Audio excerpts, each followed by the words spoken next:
ज्योतिष का सवाल है।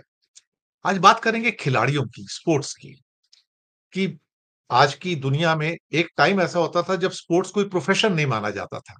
लेकिन आज की दुनिया में हर आदमी चाहता है कि उनके बच्चे आगे बढ़ें, एथलेटिक्स में जाएँ, क्रिकेट में आगे जाएँ, नाम कमाएँ, आईपीएल में तो पैसा भी भरपूर है। और आपके घर में भी स्पोर्ट्स के मैंने सुना है काफ़ी शौकीन हैं और आप भी स्पोर्ट्स को काफ़ी बढ़ावा देते हैं। तो वो कौन-से सितारे हैं जो इंसान को एक स्पोर्ट्समैन बनने की प्रेरणा देते हैं और कुछ कर गुज़रने की प्रेरणा देते हैं? आज इसके बारे में बताइए, बड़ा इम्पोर्टेंट विषय है और लाखों भारत के जो युवा हैं, वो अलग-अलग के स्पोर्ट्स में, कॉमनवेल्थ स्पोर्ट्स में, ओलंपिक स्पोर्ट्स में, शूटिंग के अंदर, तीरंदाजी में, एथलेटिक्स के अंदर या टेनिस में, क्रिकेट में, हॉकी में अपना नाम चमकाना चाहते हैं। तो बताइए सर कुछ कौन से सितारे हैं जो स्पोर्ट्स को फ़ेवर करते हैं?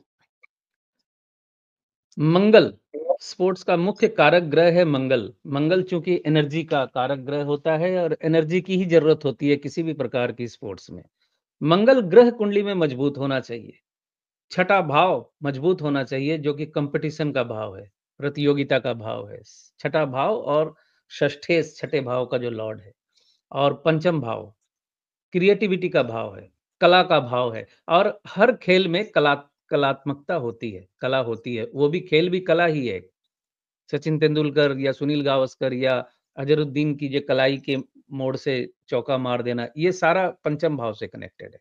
पंचम भाव, छठा भाव और मंगल, इन तीनों का मजबूत होना और आपस में कोई संबंध बनना ज़रूरी है। दशम भाव से संबंध बनना ज़रूरी है नेम-फेम के लिए, अदरवाइज़ खेलेगा लेकिन नेम-फेम उतना नहीं आएगा। अब देखिए घूम-फिर के लगभग कुछ और ग्रहों का इन्वॉल्वमेंट आ जाता है। दशम भाव मजबूत होना चाहिए, सूर्य मजबूत होना चाहिए नेम-फेम की प्राप्ति के लिए और पंचमेश का, षष्ठेश का किसी न किसी प्रकार से एकादश भाव से संबंध होना चाहिए सफलता प्राप्ति करने के लिए। यानी कॉम्पिटिशन में सफलता 6-11, 5-11 ये कॉम्बिनेशन भी ज़रूरी होता है। और एनर्जी का कारक जो मंगल है वो मुख्य मुख्य है और मंगल जो है छठे भाव का कारक भी होता है कॉम्पिटिटिव एग्ज़ाम या कॉम्पिटिटिव खेल जो भी समझिए, छठे भाव से उसको देखा जाता है।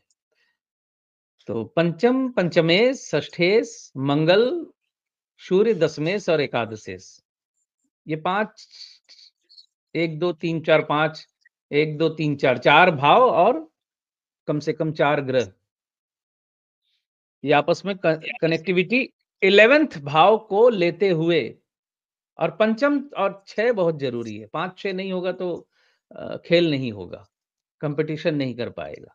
अगर वक्री है कोई भाव, मान लीजिए पंचमेश वक्री है, षष्ठेश वक्री है, तो कॉम्पिटिशन में सक्सेस नहीं आ पाएगी। वो ऐन मौके पे उसका पैर फिसल जाएगा, ऐन मौके पे कोई प्रॉब्लम हो जाएगी। पंचमेश अगर वक्री है तो कोशिश करेगा, थोड़ा बहुत नाम होगा, लेकिन वो एक पोज़ीशन तक नहीं जा पाएगा। जी। तो मुझे लगता है कि काफ़ी इससे मदद मिलेगी जो भी स्पोर्ट्स एंथुसियास्ट हैं और वो हॉरोस्कोप चेक करवा के डेफ़िनेटली अपने बच्चों के स्पोर्टिंग भविष्य के बारे में फैसला कर सकते हैं।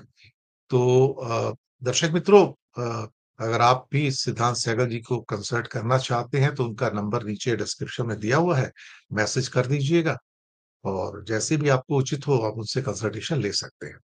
इसी के साथ हम रविवार की सुबह आपसे आज्ञा लेते हैं और काफ़ी लोग जो जुड़े हैं उनका मैं शुक्रिया अदा करूँगा। सुमित हैं, अशोक हैं, पुनीत, जगदाप, कुछ के नाम ले रहा हूँ, एके, श्रीकांत, राजेश, तेजेंद्र, जीतू ठक्कर और साथ में सुधीर है, प्रेमदास दत्ता है। अ, तो काफ़ी लोग जुड़े हुए हैं, तो करीब-करीब 300 लोग इस टाइम लाइव देख रहे हैं, तो मैं उनका भी शुक्रिया अदा करूँगा कि वो आते हैं, प्रोग्राम को देखते हैं।